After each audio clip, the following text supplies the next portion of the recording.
हम सब समय की महत्ता को पहचानते हैं। समय ही हमें बनाता है, समय ही हमें नष्ट कर देता है। कभी समय ठीक चलता है तो कभी बहुत ही खराब समय आता है।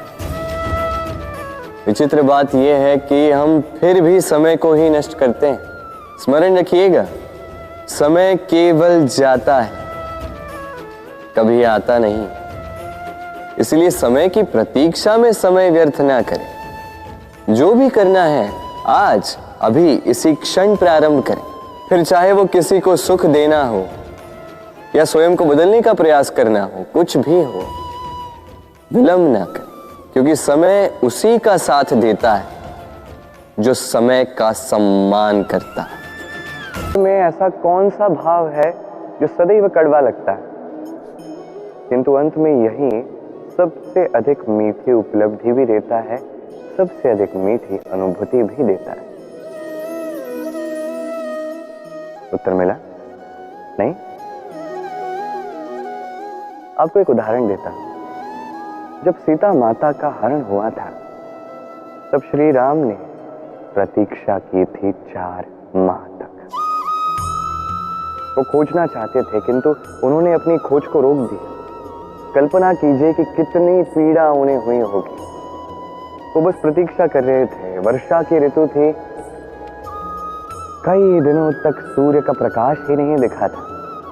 वो जानते थे कि ऐसे समय में वानरों के लिए वनों में मार्ग खोजना अत्यंत कठिन हो जाता है, सागर पार करना अत्यंत कठिन हो जाता है। हो सकता है कि वो मार्ग में कहीं भटक सकते थे। उन्होंने प्रतीक्षा की और इस प्रतीक्षा का फल उन्हें क्या मिला? सागर में सेतु का निर्माण और सीता माता का सम्मान के साथ पुनः लौटाना। यदि श्री राम ये प्रतीक्षा ना करते तो कदाचित ये सब कभी संभव हो ही नहीं पाता। ये है शक्ति धैर्य की। यही है हमारे लिए सीख। ये धैर्य ही है जो हर बार अत्यंत कड़वा लगता है। बड़ा कठिन होता है धैर्य रखना, किंतु अंत में यही सबसे श्रेष्ठ फल भी देता है, सबसे मीठी उपलब्धि देता है, सबसे मीठी अनुभूति भी देता है। तो धैर्य रखिए, सब कुछ शुभ होगा। वृक्ष का बीज राई से भी छोटा होता है, पर जब वो अपना रूप धारण कर लेता है तो एक विशाल वृक्ष में परिवर्तित होता है, जो सहस्त्र वर्षों तक जीवित रहता है, छाया देता है, पक्षियों को घर देता है और यात्रियों को विश्राम करने का स्थान देता है। क्यों? क्योंकि वो छोटा सा बीज वो भूमि के भीतर जाकर अपना खोल तोड़ता है, अंधकार में रहता है। जितनी भी धूप क्यों ना आए, कितनी भी वर्षा क्यों ना आए, सब सहता है। तत्पश्चात एक कली का निर्माण होता है, फिर धीरे धीरे वो एक विशाल वृक्ष में परिवर्तित होता है। देखिए, जीवन में कठिन समय आता है इसके लिए नहीं ताकि आप हार मान लें, इसलिए आता है ताकि आप भविष्य निर्माण के लिए स्वयं को सज्ज कर दें। यदि कठिन समय में आप भी उस बीज की भांति डटे रहेंगे तो आप भी एक दिन उस विशाल वृक्ष की भांति अपना अस्तित्व बनाएंगे, जो सहस्त्र वर्षों तक पहचाना जाएगा। संसार में सबकी यही इच्छा है कि वो धन अर्जित कर सके। सभी उसके लिए प्रयास भी करते हैं। एक छोटे से छोटा बच्चा भी जब उसे कोई भेंट मिलती है, उसमें से बचे हुए धन को संग्रहित करने का प्रयास करता है, क्योंकि हम सोचते हैं संग्रह करने से हम धनी हो सकते हैं, धनवान बन सकते हैं। अब यही समझना है आपको गुणों के विषय में। यदि आप जीवन में गुणवान बनना चाहते हैं तो संग्रह करने की आवश्यकता ही नहीं है। आपको तो बस संपत्ति खर्च करनी है। मैं धन की बात नहीं कर रहा, मैं इस संसार के सबसे मूल्यवान संपत्ति की बात कर रहा हूं, समय की। गुणवान बनने के लिए आपको बस समय खर्च करना है, अर्थात एक एक क्षण का उपयोग करना है, और वो भी उचित प्रकार से। ये कार्य आप करोगे तो अपने आप गुणवान बनोगे, और एक बार गुणवान बन गए तो धनवान बनने में अधिक समय नहीं लगेगा। इसलिए जीवन में गुण अर्जित कीजिए, समय का सदुपयोग कीजिए। राम जब सुग्रीव के साथ माता सीता को ढूंढने के लिए भ्रमण कर रहे थे, तब सुग्रीव का भौगोलिक ज्ञान देखकर श्री राम अचंभित रह गए। तब सुग्रीव ने बताया कि जब बाली से बचकर वो भाग रहे थे, अपने प्राण बचाकर जब वो भाग रहे थे, वो कई सारे स्थानों पर गए पर कहीं भी उन्हें एक उचित शरण स्थली नहीं मिली। बाली सुग्रीव के प्राणों का प्यासा था, उसका अंत करना चाहता था और सुग्रीव बस अपने प्राण बचाकर भाग रहा था, एक स्थान से दूसरे स्थान पर, दूसरे स्थान से तीसरे स्थान पर। इस आपदा के कारण सुग्रीव का ये भौगोलिक ज्ञान बढ़ा। इसका अर्थ समझे? ये जीवन में जो समस्याएं आती हैं, कठिनाइयां आती हैं, इन्हें देख के हम त्रस्त हो जाते हैं, दुखी हो जाते हैं कि ऐसा भला मेरे साथ क्यों हो रहा है।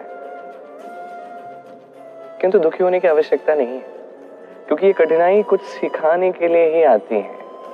उस सीख प्राप्त करना अति आवश्यक है। उस सीख पे अपना ध्यान केंद्रित कीजिए, उस सीख का आनंद उठाइए, जीवन में आगे बढ़िए। संसार में भला कोई भी व्यक्ति हो, हर एक व्यक्ति के जीवन में समस्याएं आती हैं। अब कुछ ऐसे व्यक्ति होते हैं, उनसे यदि पूछो कि ऐसा भला क्यों हुआ, तो सारा दोष अपनी परिस्थितियों पर डाल देते हैं कि मैं तो इस परिस्थिति में था, भला मैं क्या करता, मेरे पास और कोई विकल्प ही नहीं था। चलिए बात करते हैं महाभारत की। भीष्म पितामह, उनसे पूछा गया कि आपने प्रतिज्ञा क्यों ली। उन्होंने कहा कि मैं परिस्थिति के अधीन था, इसलिए। यही प्रश्न जब अर्जुन से पूछा गया तो निष्कर्ष कुछ और ही निकला। अर्जुन ने अपने परिस्थितियों के कारण स्वयं को नहीं बंधने दिया। उसने चयन किया संघर्ष का, बंधित नियमों के विरुद्ध जाने का। इस संसार में आप जो कुछ भी बनते हैं, उसका सारा श्रेय मात्र आपकी परिस्थितियों को नहीं जाता, हो जाता है आपके चयन को, कि उस परिस्थिति में आपने क्या चयन किया। यदि उस समय भीष्म पितामह आचरण का चयन करते, समझने का चयन करते कि कौन उचित है कौन नहीं, कौन धर्म के साथ खड़ा है कौन नहीं, मात्र शस्त्र लेकर धृतराष्ट्र और दुर्योधन के विरुद्ध क्यों ना खड़े हो जाते, बस इतना कर देते, तो महाभारत जैसा महायुद्ध कभी होता ही नहीं। समस्याएं सभी के जीवन में आती हैं, कठिन परिस्थितियां सभी के जीवन में आती हैं। वही व्यक्ति आगे बढ़ता है जो श्रेष्ठ चयन करता है। हम अपने संबंधों के साथ जीते हैं, उत्सव मनाते हैं, खेलते हैं, खाते हैं, आनंद मनाते हैं, किंतु जब कोई प्रिय हमसे दूर चला जाता है, इस संसार से चला जाता है, तब हम दुर्बल हो जाते हैं, सदा दुखी रहते। क्या ये होना चाहिए? इस प्रकृति को देखिए, वृक्ष पत्तों के झड़ने से शोक नहीं मनाता, वो नए पत्तों के आने का स्वागत करता है। कल आप भी किसी के स्थान पे आए थे और कल आपके स्थान पे भी कोई और अवश्य आए, क्योंकि ये परिवर्तन है, ये इस प्रकृति का नियम है। इसमें शोक कैसे? जो छूटा उसका शोक मनाने के स्थान पर जो मिलेगा या जो आपके पास है, उसका आनंद उठाइए। मनुष्य रोगी क्यों होता है? शारीरिक दुर्बलता के कारण नहीं, मनुष्य रोगी होता है उसकी सोच के कारण, उसके विवेक के कारण, उसके कर्मों के कारण, उसके क्रोध के कारण। और जब कोई ठीक होता है, स्वस्थ होता है, तो इसका तात्पर्य ये नहीं कि ये केवल औषधियों का कार्य है, नहीं, ये किसी के दिए हुए प्रेम का प्रभाव है, विश्वास का प्रभाव है, संबल का प्रभाव है। केवल औषधियों से कुछ नहीं होगा।